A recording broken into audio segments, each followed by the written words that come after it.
Do you live in an area where your Wi-Fi is almost unusable because there are just too many neighboring signals in your area? If so, keep watching. A pair of devices such as these may be just the solution you're looking for. Hi, I'm Chris Cantek and welcome back to the channel. In today's video, we'll cover Powerline network adapters. I'll talk about what they are, all the types of problems they can solve, how I use them in my own environment, as well as what to consider if you decide to try them for yourself. So quickly, I'm going to go through a number of reasons why you might be interested in these Powerline network adapters. We'll cover all these topics in more detail as we go through the video.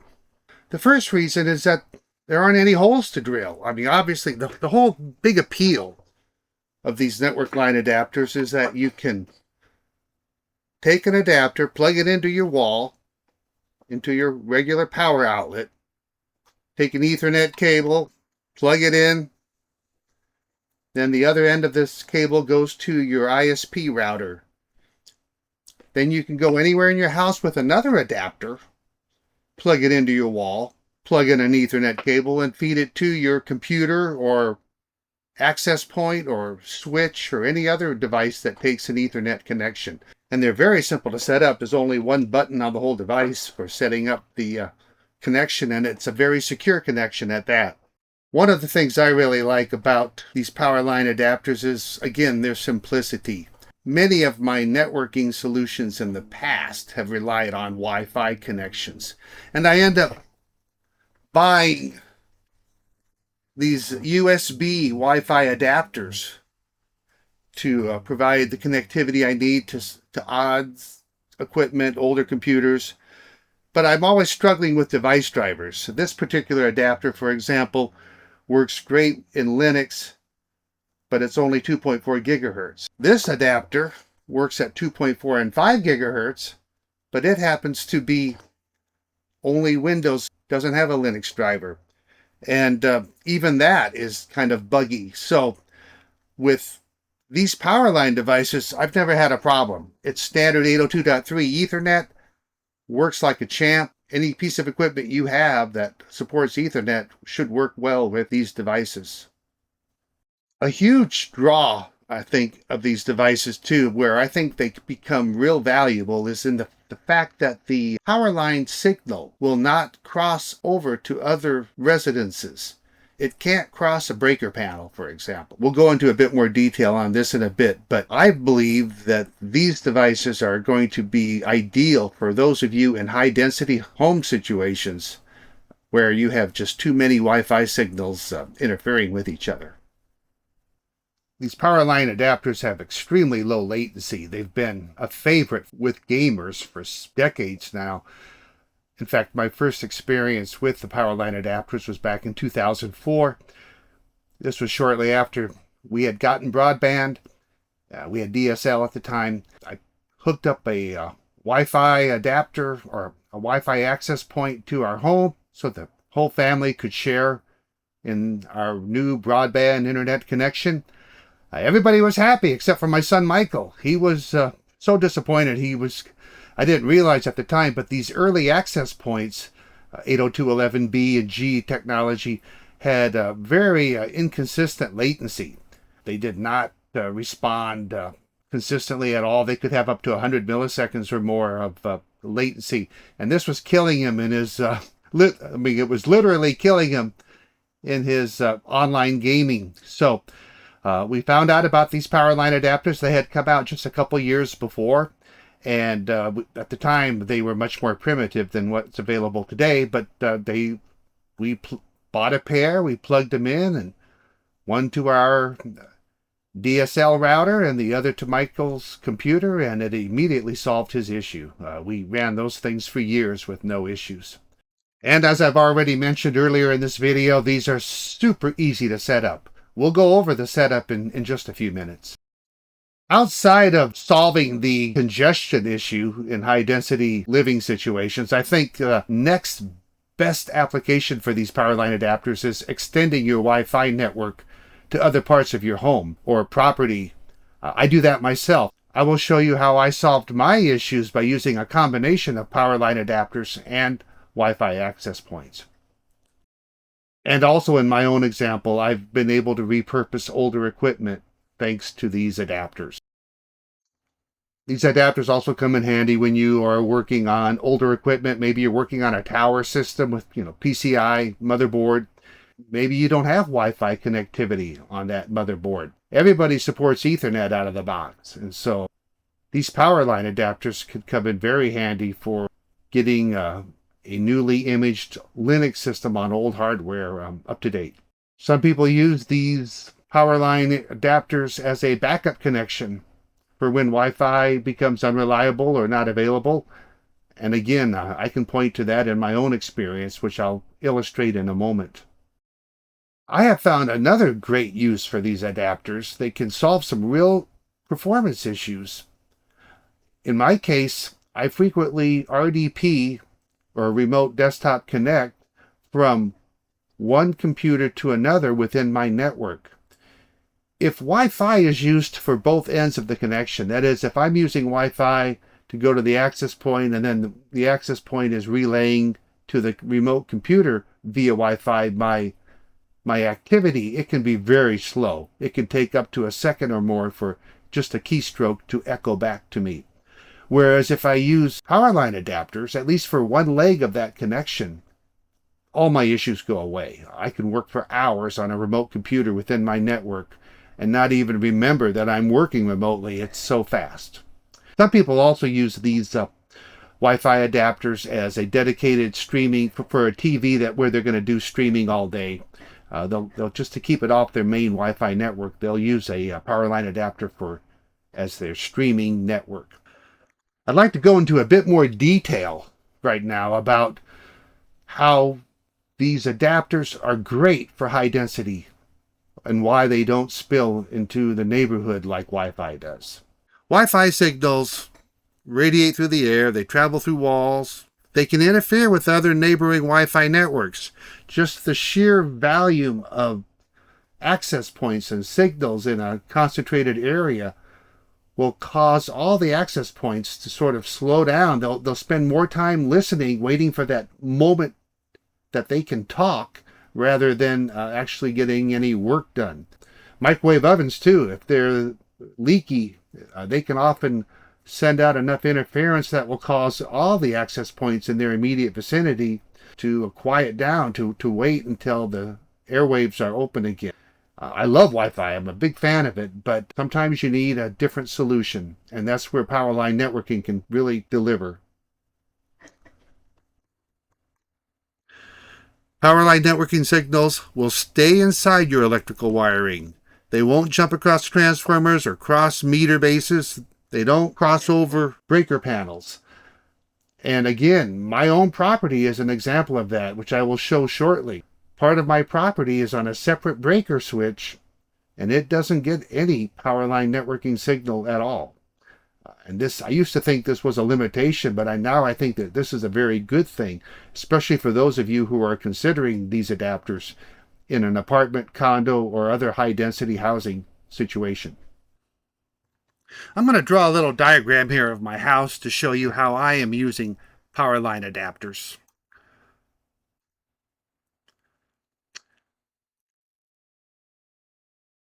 I'm not going to show you every room. I'm not going to show you the bathrooms or the hallway or the laundry room, but what you see here is just sort of a logical diagram of where my living spaces and working spaces are laid out in the main portion of my home.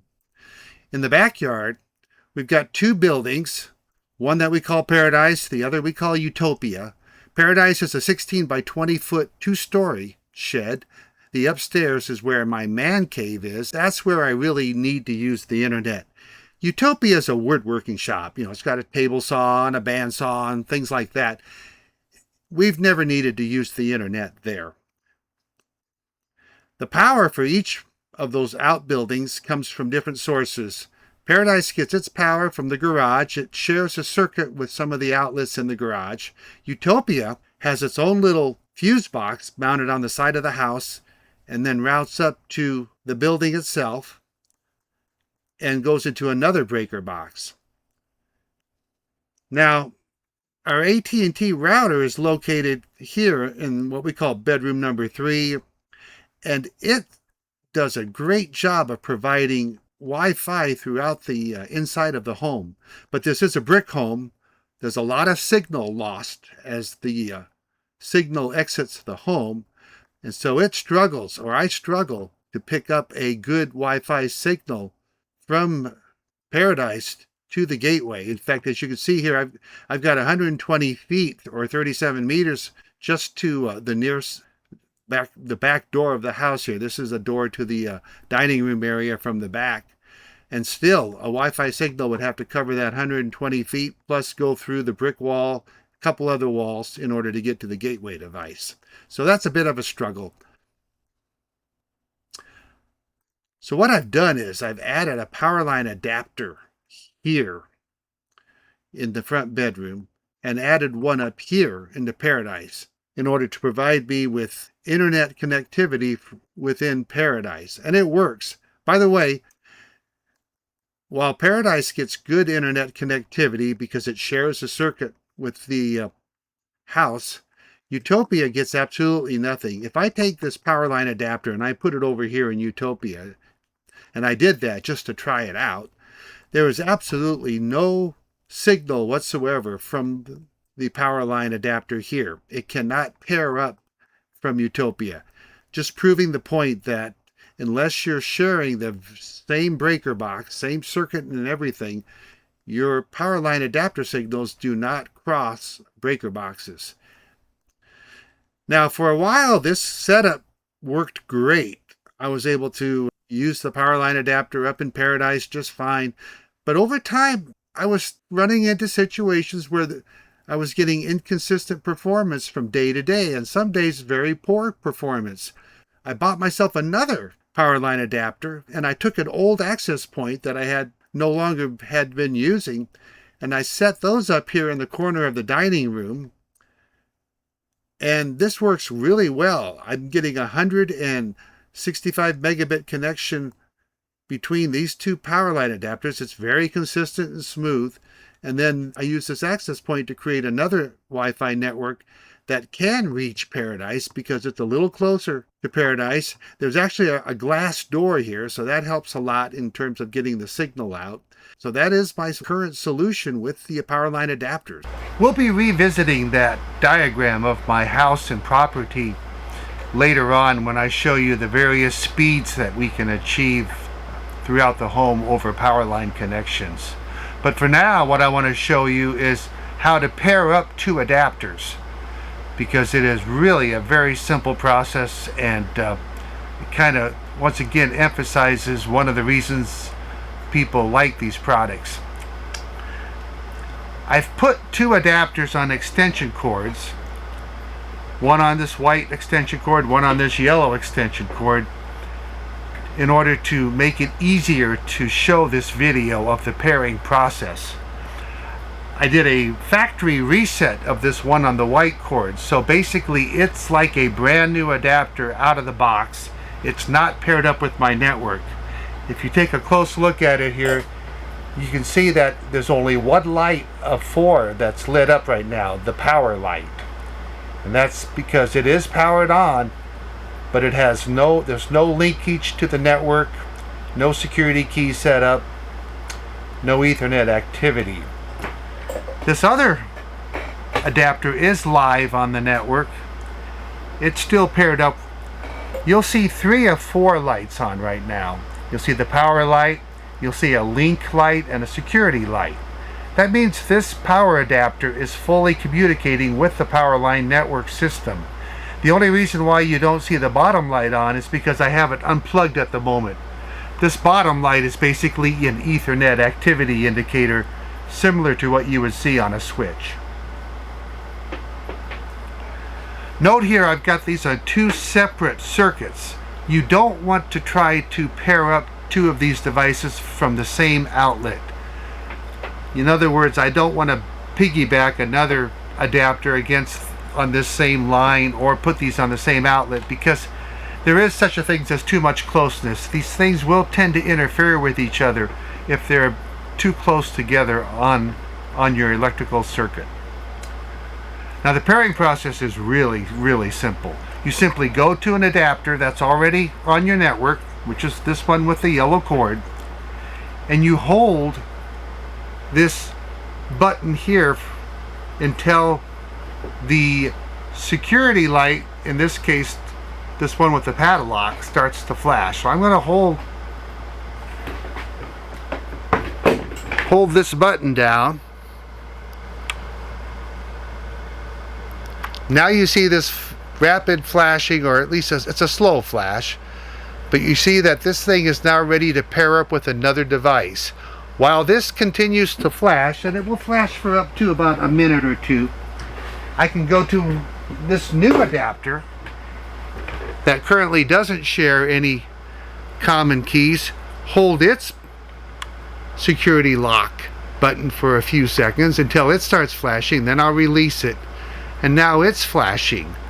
What's happening now, in fact it's already done, what has happened in the past couple seconds is that this adapter has talked to this other adapter, and they now share the same network master key.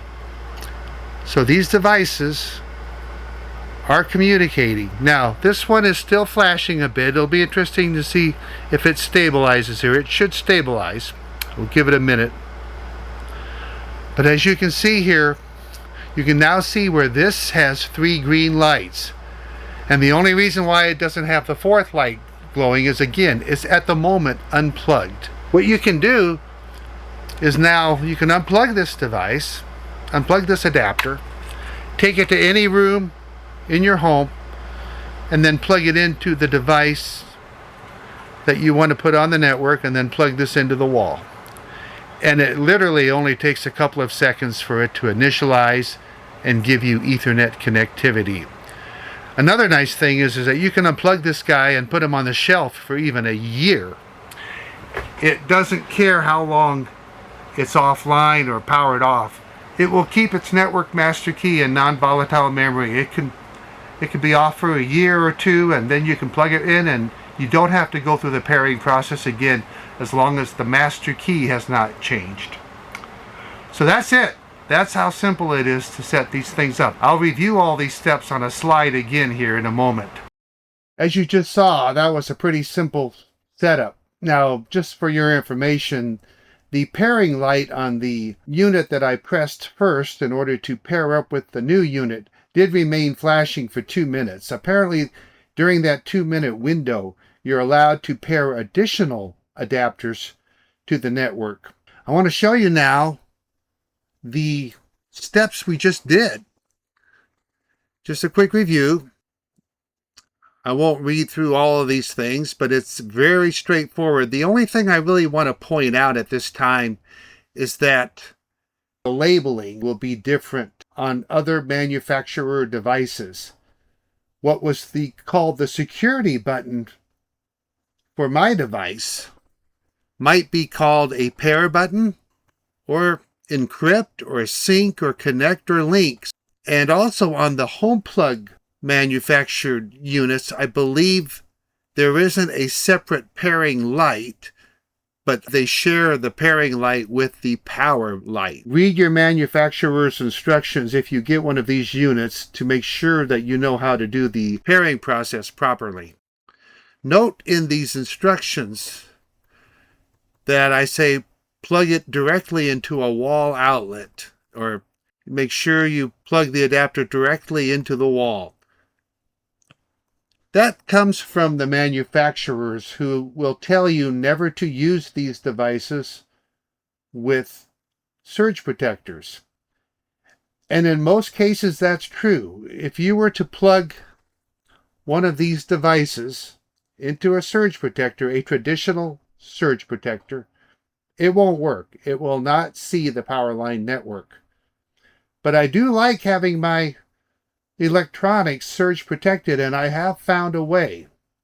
It turns out there is a kind of surge protection that will protect these units from power line surges, but still allow all of the RF signal to pass through. Thereby, these things can continue to work nominally.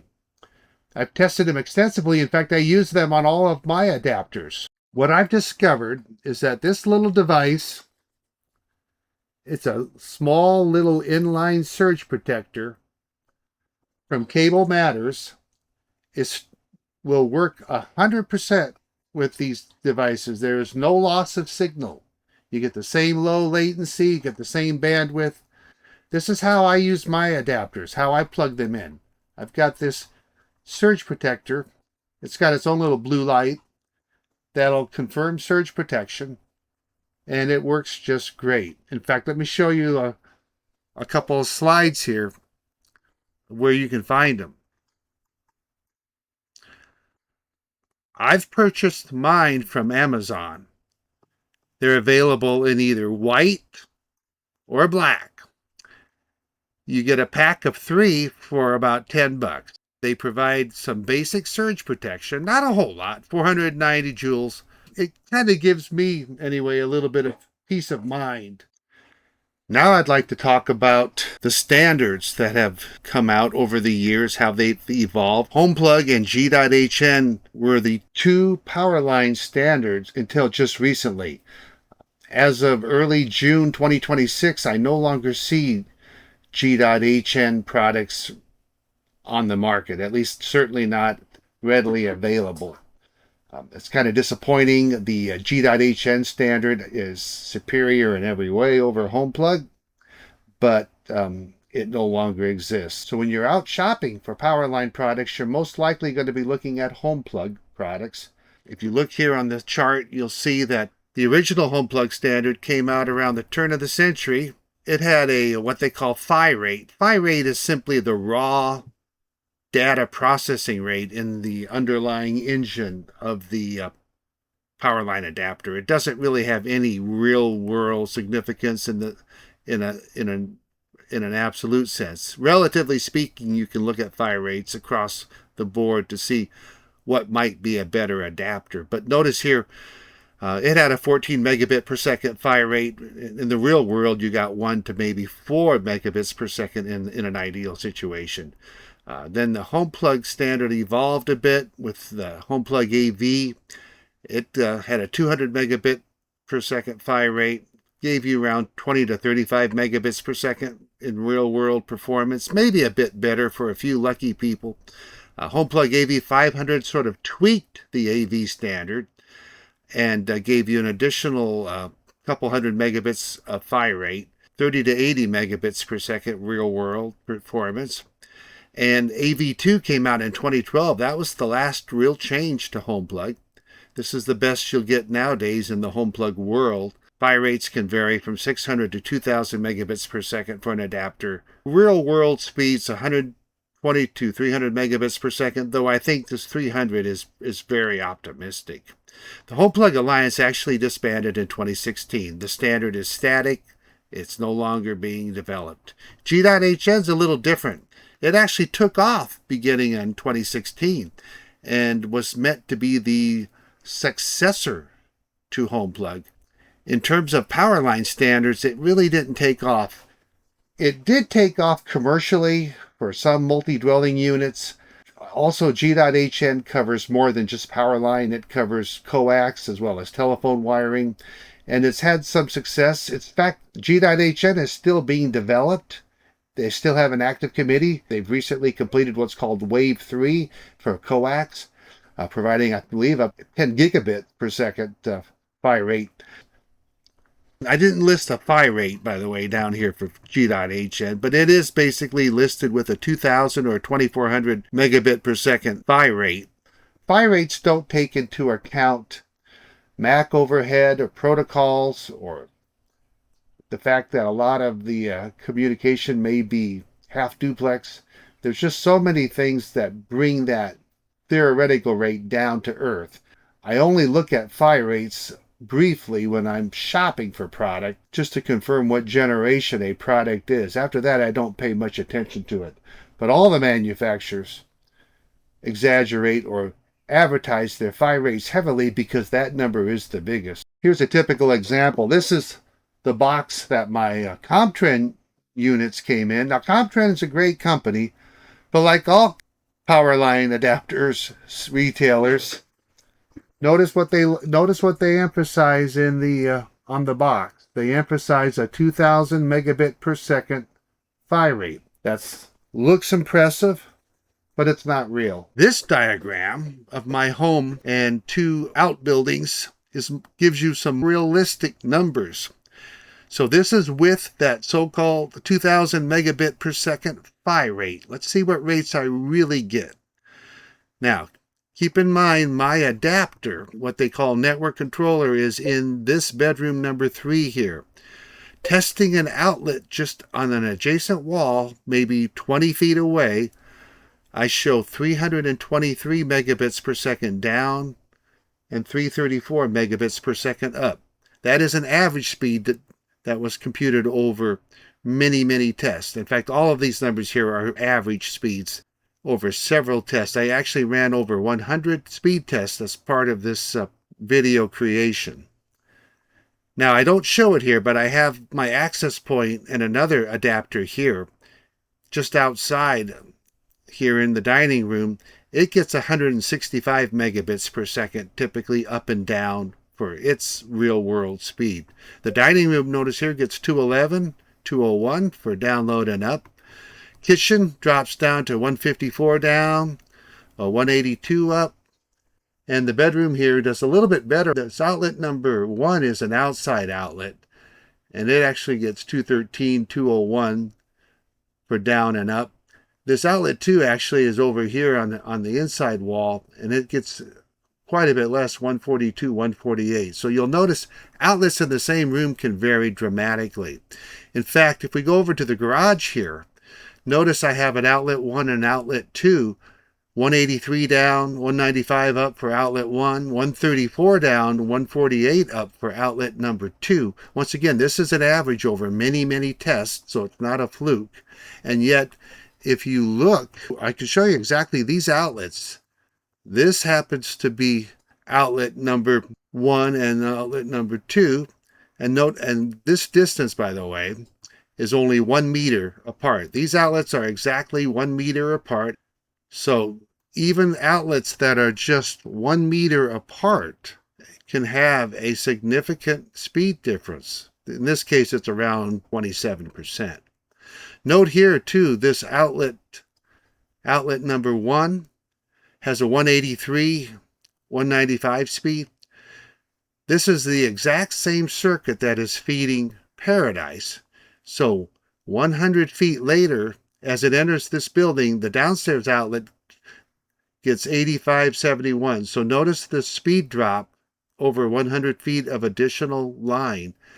We get about a 100 megabit drop in the download speed and a little over 100 megabit drop for the upload just upstairs in this same building. Notice the speeds are basically cut in half with 45 down and 42 up. I spend a lot of time upstairs in this building because it's my man cave. And these numbers here are actually optimistic. I must have been testing on a good day because my more typical speeds that I see from day to day working upstairs in this building is about 25 down and about 20 up. The reason why I ran so many tests, like I say, I ran over 100 tests as part of this video, is because the speeds vary dramatically. When I say dramatically, I'm talking 30 to 40%. It's not unusual from day to day. It's interesting how these devices work. The Powerline adapters, every time you plug them in, do an assessment of the line. They do what's called tone mapping, where they check all of these little channels of frequency, typically 24 kilohertz apart, and they'll look for the frequencies that will work best for data transfer. They do an assessment, and then they select those frequencies, and they're constantly monitoring the line and will shift and change the frequencies they use depending on conditions. This tone mapping can create dramatic swings in speed. The one disappointment that I do have with Powerline networking is that your bandwidth can be very variable. Your latency will always be low. I never see changes in latency even on the slowest of connections, but the bandwidth can vary substantially, typically 20 to 30% up and down over the course of an hour or so. In just a minute or two, I'm going to go out on Amazon.com and kind of give you an idea of what I would be shopping for in terms of Powerline adapters if I were shopping as of today. When going out to Amazon, what do you search on when you are shopping for Powerline adapters? Common terms for Powerline adapters are listed here, and a lot of these are interchangeable. You could say Powerline network adapters or network Powerline adapters. You could say Powerline Ethernet adapters or Ethernet Powerline adapters. You could also include home plug in the description. When G.hn products were readily available, you could include G.hn in the description. Nowadays, when you search on Amazon, even if you say G.hn Powerline adapters, you're going to basically see home plug adapters because pretty much G.hn no longer exists. A few people will refer to these products as network extenders or plug-in network adapters. Some of them even call it Ethernet over power, but that's pretty rare. When going out to Amazon or any other website where you might want to be searching, I recommend looking for HomePlug AV2. When I first conceived making this video several months ago, I was hoping to steer you towards the various G.hn products, since G.hn is a better standard, this more advanced technology. However, now that G.hn has virtually disappeared from the marketplace, I no longer recommend it. HomePlug AV2 is now your best available option. When searching on Amazon, look for things like a 2000 megabit per second PHY rate. Not all HomePlug products have that, but that's the ideal. There's also model numbers that you can look at when you're looking for the more advanced ones. You can look for AV1000 and above to get a look at the better models. If you see MIMO associated with HomePlug, then you know that's going to be AV2. Also, if it comes with one or more gigabit Ethernet ports, that's probably a HomePlug AV2, though not necessarily. There are older products out there of HomePlug with lower numbers like AV200, AV500, or AV600. These are much slower, and I don't recommend them. I would recommend just sticking with HomePlug AV2 and either a 2000 or 1000 megabit per second PHY rates. Let's go out to Amazon now and take a look at some products that I would seriously consider were I purchasing HomePlug adapters as of today. Note, I'm assuming that you are purchasing HomePlug adapters from scratch. That is, you don't have existing G.hn adapters out on your network. If you've got G.hn, then just keep in mind HomePlug adapters are not compatible with G.hn. Notice I just key in Powerline and immediately I get some terms like Powerline Ethernet adapter. I'll go ahead and select that. I'm looking at this web page from Amazon as of late June 2026. So if you're watching this video a year later or something, obviously you may see a different mix of products and different pricing. Keep in mind when you buy Powerline adapters, you've got a choice of buying them with or without what's called pass-through. Pass-through being having an external plug-in, so you can, like these here, give you a plug, so you can still plug a device in to your outlet. Now you may think that when you plug one of these in, you're just going to lose one half of your outlet, one plug out of a two-plug outlet.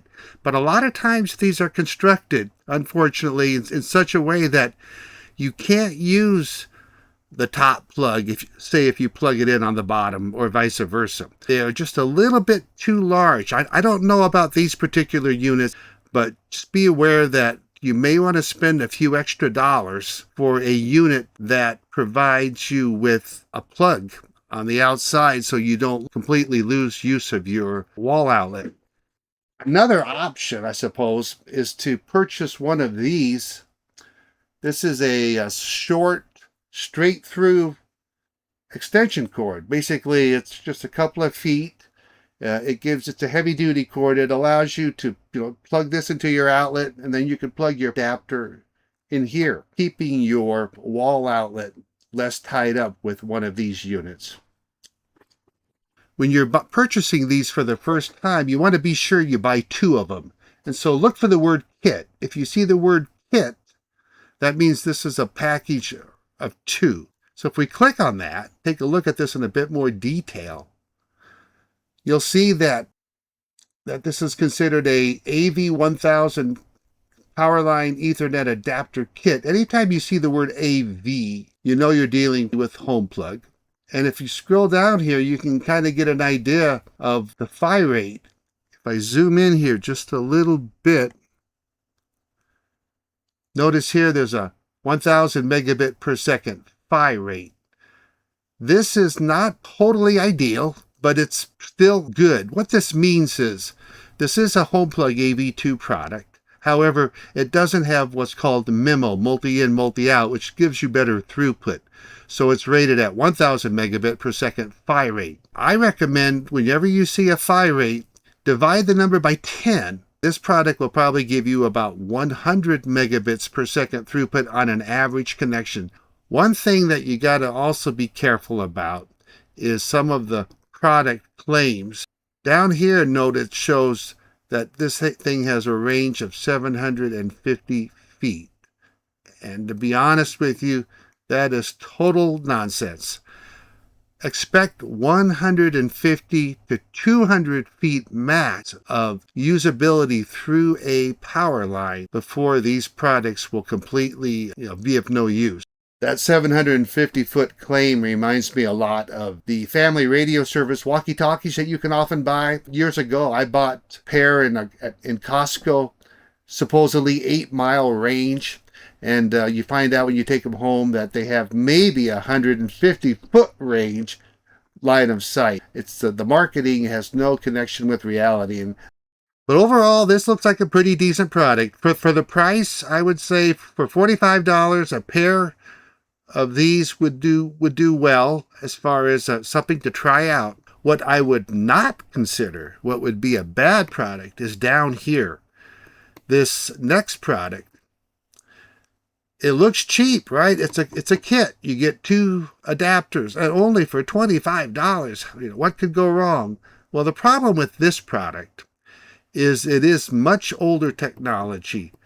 If you look at the phi rate here, notice the phi rate is only 100 megabits per second. Let me zoom in on that just so you can see that a little better, which means you're looking at probably a real-world average connection speed of 10 megabits per second.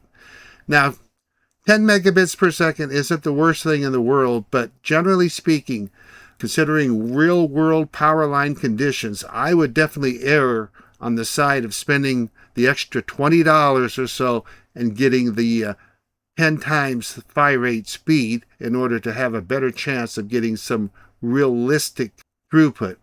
Again, they have an outrageous claim of 300 meters range of this device. Total nonsense. What's neat about, by the way, this particular model, this AV1000 kit, if you need a third unit, down here I notice they sell a third unit. The bottom line is this unit is very reasonably priced, so if you need a third unit, you can add one without having to buy another full kit. When I needed a third unit, I ended up buying another kit because it was just cost prohibitive to get a single unit. But here it's not bad. It's just a couple dollar premium to go with a third unit. In addition to this first product, this kit for $45, what I would consider instead is to buy this pair for just a few dollars more, about $8 more. You get a comparable unit. However, you get the power line pass-through. You get the outlets included. And usually these outlets are fully rated. They'll let you run a full 15-amp device through them. You always want to make sure when you're ordering these things to make sure you see that faster data transfer rate. This is 1000 megabits per second. This is HomePlug AV2. It just doesn't have the MIMO component, which gives you the extra throughput. Finally, I would say your best option, if you don't mind spending close to $80 a pair, and that's not a bad price at all, is this unit here. These are AV2000. I don't care so much for the extra Ethernet port. That doesn't really do anything for me. But what I like about these units is the fact that they have a PHY rate of 2000 megabits per second. So they have what's called the MIMO, multi-in, multi-out, 2x2 MIMO, and that does give you a little additional throughput. So you do have that working for you with this pair. Now, is it worth paying the extra $40 or so for this pair over the previous pair as far as just on the PHY rate? That's kind of up to you. It all depends on what your speed that you're trying to achieve. But truly, these adapters have the closest chance of achieving successful results in your home. Finally, I did one more little search on G.hn Powerline adapters, and I was very surprised to see a couple of listings recently come up. I don't recommend either one of these products, but I do want to show them to any of you who might have an existing G.hn network and may need to add a third adapter to it. So what we have here, when I do a search on G.hn Powerline adapter, and I added the word Nexus Link because I knew Nexus Link had been putting a few things out here, are two items. First of all is this very oddball item. This is G.hn network Powerline adapters, but note here, if you look at the PHY rate, it's only 1200 megabits per second. Wave 2 products always have a PHY rate of 2000 or 2400 listed. So this is some sort of, I'm not sure what's going on here. This sort of an oddball technology. I don't know if this is some old stock that was been refound. I do notice here it talks about further down in the listing that if you're needing more speed, you should consider Wave 2 instead. But of course, Wave 2 has pretty much disappeared from the marketplace. Right here it talks about consider upgrading to Wave 2. I think this is some old stock that may have reappeared somewhere. I do not necessarily recommend these for anybody new going into Powerline networking simply because I don't think G.hn is going to be around at all, not reliably, as far as being available to upgrade to if you need to add more units. Now, if we go back to another product here, this is a new product. This is a brand new product, or at least new to Amazon. And I don't recommend this strictly because of the price. Notice here it's $153 for a single unit, and you need two of these to start up a network. So I certainly don't recommend this for anybody just starting out. And it's also G.hn, meaning what happens if you need to add another device down the road? Is this product going to be around or not? I'm afraid you might buy a pair and then decide you want another one and not be able to find it. Keep in mind, probably the number one thing just to look at when shopping for Powerline adapters is the fact that HomePlug AV2 is basically sold in two variants. You've got the 1000 megabit per second PHY rate, which corresponds to CISO, and the 2000 megabit per second PHY rate, which is a MIMO. Basically, the MIMO technology uses multiple paths in your house wiring. It uses line to neutral, neutral to ground, line to ground. It basically uses the full path of your house wiring, while the 1000 megabit per second technology, the CISO technology, just uses a primary path. The remaining slides I'm going to show you here could each warrant a full video on their own. Indeed, I may even do a follow-up video on some of these topics. If any of these really interest you, please feel free to put a note in the comments section after watching this video. One of the key things I want to point out is don't assume that even if you have a relatively new home, that all is going to be fine with Powerline networking. If you look at this wiring error performance chart, now this is not perfect. This is an AI created chart. It talks about GFCI and tamper resistant plugs, and they have no effect really on Powerline networking.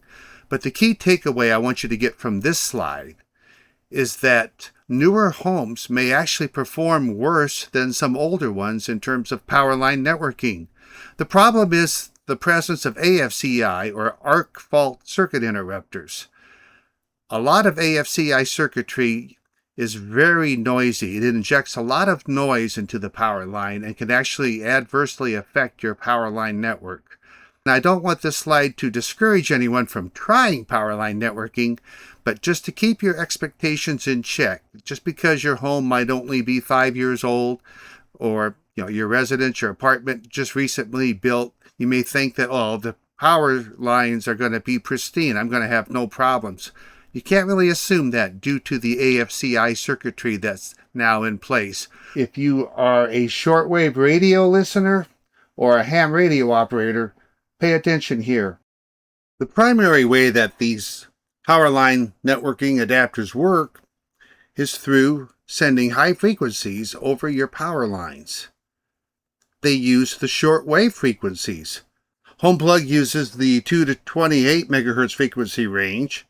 AV2, the latest HomePlug standard, goes all the way up to 86 megahertz. And HomePlug does not require any protection of the amateur radio bands. G.hn uses 2 to 100 megahertz. Though in my own measurements, I've only seen it go up to about 81 megahertz, at least on a 250 megabit per second connection. G.hn does require notching of the amateur radio bands. That is, it will avoid transmitting on most of the amateur radio bands.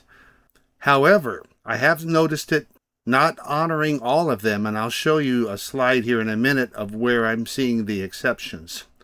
Also, if you have a receiver plugged directly into an outlet or very close to where Powerline networking is in use, there's a chance that the Powerline networking will simply overload the receiver and you're going to pick up interference across the entire shortwave radio spectrum.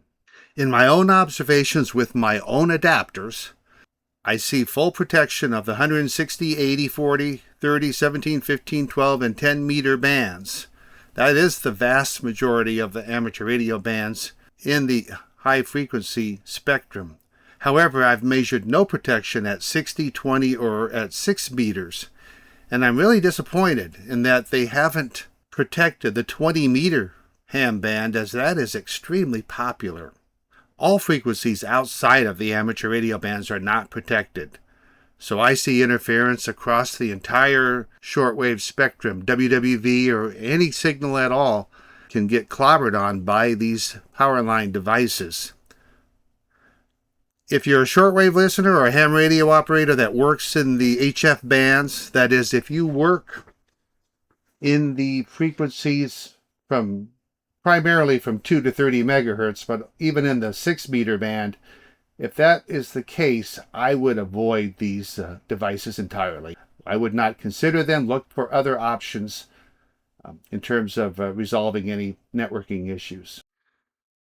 Be aware that Powerline networking is not exactly like a Ethernet network. That is, it uses a star technology similar to a wireless access point. This will only really apply for those of you who have more than 2 devices, but if you have 3 or more Powerline devices on a network, one of those devices will basically be what's called a network controller. And all traffic will have to flow through that network controller. If you wanted to have one PC in one room talk to another PC in another room, it would definitely have to go through the central hub. Now, as to which one of these devices is the hub, ideally, for 99% of the cases, you're going to want that hub to be the Powerline device that is plugged into your ISP gateway device. And the way you can ensure that, leave your gateway Powerline adapter plugged in and unplug the other 2 Powerline adapters at the same time. Then wait about 10-15 seconds, and then you can plug these other two in any order you wish. That will ensure that this device was up first, and it will become the network controller. It just gives you a little bit better performance that way. I've done some measurements with a kilowatt meter just to ensure that these Powerline adapters don't use a lot of power. My research also confirms my measurements. You'll usually see around 3 to 4 watts idle. On uploads, another watt or two usage added in due to the transmission requirement. I did some calculations with my own power rate in my area, and I estimate the cost to be $4 per adapter per year for an adapter that's plugged in 365 days out of the year. Powerline networking adapters, are they a good solution? I think they are for some people, but definitely not all. Where shortwave reception is not a concern, and you do need additional Ethernet connectivity, consider these. If your Wi-Fi is overly congested, I think Powerline networking can be an excellent solution for those of you who don't have overly congested Wi-Fi, but you just have like a dead spot. Consider using Powerline networking as a way of extending your network if you've got some existing equipment lying around. Low latency is really the strength of these devices, just excellent for gamers. In my own network, which is of course G.hn, it's a little bit better than HomePlug. I get no more than 1 millisecond of additional overhead through Powerline networking. That is, if I'm directly at my ISP gateway with the PC directly plugged into my ISP's gateway, and I ping Google and I get an 8 millisecond response. If I do the same thing through my Powerline adapter, anywhere on my network, even out in my man cave, the response is just 9 milliseconds. Literally, there's only a 1 millisecond total cost in terms of ping time by implementing these devices. Where I find Powerline networking disappointing is anytime the wiring is less than ideal. I'm starting to have some real problems out here in my man cave. I can go a few days and everything is just fine. And then I'll see my Powerline networking start to really fail, and I have to switch back to Wi-Fi. Just be very careful when you first try these out. Test them well to make sure they work. I don't recommend these for attempting inter-building connections. Again, I'm using one of these part-time to my man cave, but it's becoming more and more problematic. Certainly within my own home, I find these devices rock solid reliable. In any long wiring runs, and I mean anything greater than 100 feet, I think the performance drops dramatically and becomes less reliable. I'd love to be able to tell you, try before you buy when it comes to these products, but you really can't do that. So be sure, if you're purchasing these for the first time, purchase your adapters from where you know you can return them, just in case they don't work for your environment. Generally speaking, these adapters are well made, the companies are excellent, but there are so many variables involved in terms of everyone's Powerline wiring. It's hard to know in advance how your own residence will perform. And when you get your package, don't be like a 5-year-old on Christmas morning, tearing into his package and all excited.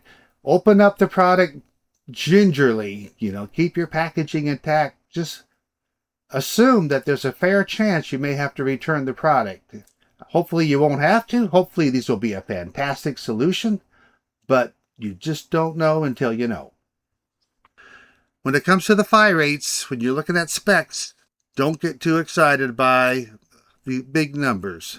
If you see 1,000 megabits per second, assume 100. If you see 2,000 megabits per second, assume maybe 200 on a good average connection. I love this little quote I found somewhere online. I don't know who the original source is, but it says, "Where they work, Powerline network adapters are awesome. Where they don't work, you send them back." Unfortunately, I didn't have time to go in depth on all the areas I would have liked to, but this video would have been well over an hour long had I attempted to do so. There is so much more in terms of the underlying technology regarding these Powerline adapters. I find the whole topic rather fascinating as to how they work. If you are interested in any particular aspect of what I covered here, even items that I just touched on for a few seconds, let me know in the comments for this video. I'd love to hear from you. I'm considering making additional, more in-depth videos on particular aspects of Powerline networking technology, but I want to first hear from all of you to see what you're interested in. If you enjoyed this video, you might want to take a look at my speed testing video. I had to do a lot of speed tests to make this video, and I found my own website that I created for speed testing to be very convenient in helping me run those tests. I'll include a link to that website in the program description. Thank you again for watching, and I hope you enjoyed this video.